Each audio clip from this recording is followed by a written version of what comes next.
स्वागत है आपका। हम बात यहाँ पर कर रहे हैं मेटल्स की अपने स्पेशल शो में, जहाँ पर इस हफ्ते उठापटक अच्छी खासी देखने को मिली है। और बात अब यहाँ पर जिंक की करते हैं, क्योंकि एलएमई पे प्राइसेस 26 मंथ के लोज पर हैं, $2600 पर टन के नीचे। चाइना में जो जिंक की उत्पादन है अप्रैल में, वहाँ पर नियरली 9% का इजाफा देखने को मिला। मांग in any case on the weaker side रही है, इन्वेंट्रीज भी कम है, लेकिन क्योंकि डिमांड नहीं निकल के आई तो उसका वो एक रीजन है कि प्राइसेस अंडर प्रेशर रहे हैं। अनुज, कैसे देखते हैं आप जिंक के प्राइसेस? ये एक और ऐसा मेटल है जहां पर लगातार नेगेटिव मूव्स रहे। देखिए 26 महीने के लोस पर है और काफी अंडर वैल्यूड ये हो चुका है, तो मुझे लगता नहीं है कि यहाँ पे ज्यादा गिरावट आपको देखने को मिलेगी। ऑलरेडी जो इन्वेंट्री वाला सिचुएशन है वो यहाँ पे डिस्काउंटेड हो चुका है और हमने देखा कि सभी बेस मेटल में सबसे ज्यादा जो करेक्शन है वो हमने जिंक में आते हुए देखा है। मुझे लगता है कि एक शॉर्ट कवरिंग यहाँ पर आ सकती है। जिंक में भी काफी करेक्ट हुआ है और काफी स्पीड से करेक्ट हुआ है, तो जब भी स्पीड से करेक्ट होता है तो एक शॉर्ट कवरिंग देखने को मिलती है।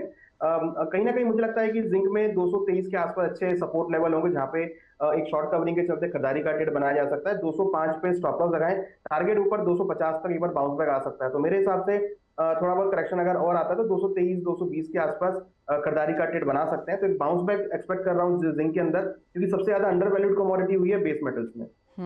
अखिलेश, आप कैसे देखते हैं? आपको भी लगता है बॉटम क्लोज है, खरीदारी की राय अब जिंक में निकल के आएगी? अ, अभी शॉर्ट टर्म के लिए मेटल्स में मुझे ऐसा कोई पर्टिकुलर राइट। अपसाइड नहीं दिख रहा है। ओके। हाँ, यस, उछाला करता है, क्योंकि जब भी प्राइसेस इतने करेक्ट होते हैं तो पुल बैक आता है और trapping and all the things, थोड़ा सा मुनाफा वसूल भी देती है नीचे के। बट मुझे लग रहा है कि उछाले में इसको सेल करके ही चलना चाहिए। 232-33 के आसपास, 234-50 का इस पे ऐसा लगाइए। मुझे लग रहा है 225 के आसपास इसके भाव हमको दिखने चाहिए। आप कैसे देखते हैं इसको कुणाल? बिकॉज ये चौथा महीना है जब हमने यहाँ पर गिरावट आते हुए देखी है। जी, चाइना में जिंक का प्रोडक्शन बढ़ते जा रहा है और चाइना में स्टील की डिमांड, जिंक का जो मेन कंजम्पशन है वो होता है स्टील को गैल्वेनाइज करने में। अगर आप स्टील मार्केट चाइना में देखेंगे तो स्टील का प्रोडक्शन नीचे आ रहा है। प्रोडक्शन नीचे आने के बावजूद भी प्राइस नीचे आ रहा है, इंडिकेट कर रहे हैं कि चाइना में स्टील की डिमांड बहुत कमजोर है। तो ऐसे सिनारियों में जिंक में तेजी होने का इंडिकेशन बहुत कम है। यहां से और 4 से 5% की गिरावट और जिंक में देखने मिल सकती है। ऑलराइट, तो अभी भी कन्विक्शन नहीं है कि हम अच्छा खासा एक रिबाउंड यहाँ पर किसी भी मेटल में आता हुआ देखेंगे। निशांत, आपको क्या लगता है? 4-5% की गिरावट जिंक में आप भी एक्सपेक्ट कर रहे हैं? हाँ, नहीं मनीषा, 225 228 के आसपास इसका बॉटम मुझे दिखता है चार्ट्स पे। तो 1 से 2% मैक्सिमम, और उसके बाद यहाँ से करेक्शन कंप्लीट होती हुई दिखती है और हमें बाउंस यहाँ मिल सकता है। तो मैं ज्यादा नीचे एक्सपेक्ट नहीं कर रहा हूँ जिंक में। निशांत, आप स्टील कैसे देखते हैं? क्योंकि यहाँ पर भी प्राइसेस में हमने एक दबाव के बाद पिछले 3-4 सेशंस में खरीदारी आते हुए देखी है। एक्चुअली ओवरऑल मेटल सेक्टर में स्टील में यहाँ पर इस हफ्ते बेहतर प्रदर्शन देखने को मिला। स्टील चाइना में अगर हम देखें, चाइना फ्यूचर्स काफी अच्छे से बाउंस कर चुके हैं। इंडिया ने भी बाउंस किया है स्टील फ्यूचर्स, बट मुझे लगता है कि एक लास्ट सेल ऑफ आ सकता है स्टील में। बट मोरलेस बॉटम काफी पास है स्टील का। हमने लास्ट टाइम जब बात करी थी तो स्टील में दबाव दिख रहा था, बट अभी मेरे को ज्यादा इसके नीचे नहीं दिख रहा है। तो स्टील काफी पास पहुंच गया अपने बॉटम के। ऑलराइट, हम चांदी पर जाएं इससे पहले आपसे वन वर्ड आंसर सभी से लेना चाहेंगे। निशांत, आपसे शुरुआत कर लेते हैं। एक मेटल जिसमें आप बहुत बुलिश हैं और एक में जिसमें आप बेरिश हैं।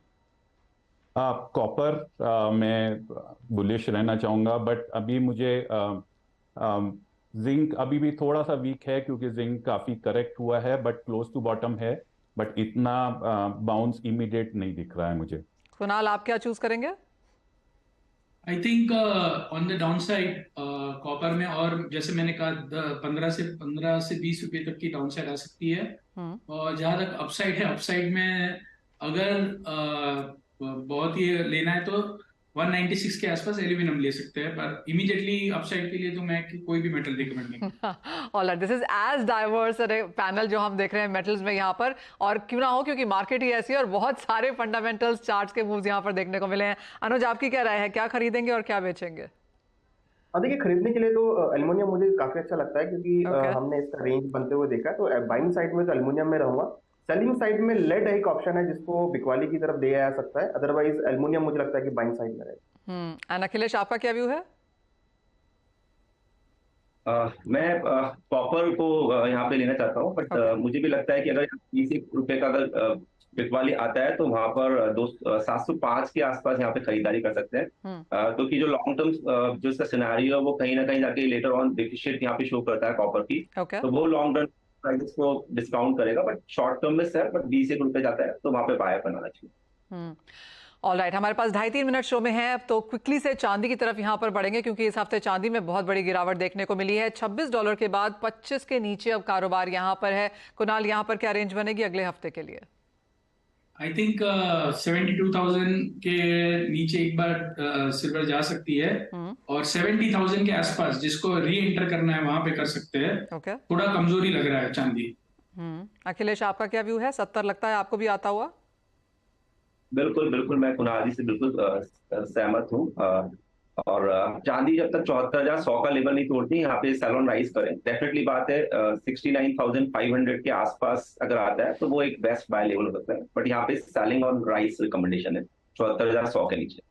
ओके, तो एक बिकवाली की राय यहाँ पर भी बनती हुई 70,000 के स्तर यहाँ पर चांदी तोड़ लेगी, यानी कि ऑल टाइम हाईज बनाए उससे पहले और करेक्शन की एक्सपेक्टेशन या जरूरत यहाँ पर चांदी को ऑन द चार्ट्स है। निशांत, आपका क्या व्यू है? कहाँ देखते हैं सपोर्ट बनता हुआ चांदी के लिए? भी अग्री 70,500 के रेंज देखने को मिल सकता है, बट उसके नीचे मैं बहुत ज्यादा एक्सपेक्ट नहीं करूंगा।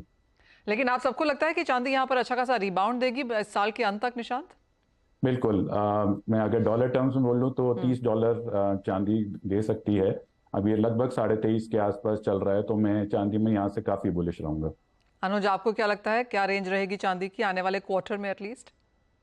देखिए, मुझे लगता है कि चांदी अभी भी अंडर वैल्यूड नहीं है। यहाँ पर अच्छी खासी अपॉर्चुनिटी अवेलेबल है। करेक्शन आया है हाई बनाने के बाद, तो अपॉर्चुनिटी रहेगी। तो 71,000 70,000 एक काफी स्ट्रॉन्ग एक रेंज रहेगा, जो कि करीबन $22 के आसपास रहेगा, तो वहां पे खरीदारी का ट्रेड लेना चाहिए। 66,000 का स्टॉप लॉस लगाए, जो कि $20 के नीचे का बनेगा, और ऊपर में मुझे लगता है कि अगर हम नेक्स्ट क्वार्टर की बात करें तो आपको अगेन 78,000 तक के लेवल देखने को मिलेंगे। तो पोजिशनल टाइप पर डिप मिलता है, जो हम पहले भी कहते हैं कि गोल्ड सिल्वर में डिप बाय ऑन डिप्स की स्ट्रेटेजी रखें, तो वही स्ट्रेटेजी अभी भी सेम है। तो 70,000 71,000 के आसपास के लेवल्स मिले तो वहां खरीदारी इनिशिएट करें। ऑल राइट, तो ये हमारे एक्सपर्ट्स की राय है। नियर टर्म में चांदी और गिर सकती है तो बेच के कारोबार करें पोजिशनल कॉल के हिसाब से। इन्वेस्टमेंट करनी है तो डिप्स पे चांदी में यहाँ पर खरीदारी करें। और जहां तक बाय कॉल्स है, क्लियरली हमारे एक्सपर्ट्स मानते हैं कि कॉपर एल्यूमिनियम खरीदारी के लिए राइप हैं, लेकिन अगर आपको बेच के काम करना है तो जिंक लेड अभी भी वो मेटल्स हैं जहां पर कुछ और मुनाफा वसूली देखने को मिल सकती है। थैंक यू सो मच आप सभी का हमारे साथ आज जुड़ने के लिए और मेटल्स पे इतने डिटेल में फंडामेंटल्स एंड टेक्निकल्स के साथ यहाँ पर बात करने के लिए। इसी के साथ मुझे भी दीजिए इजाजत, लेकिन आप बने रहिए CNBC आवाज पर।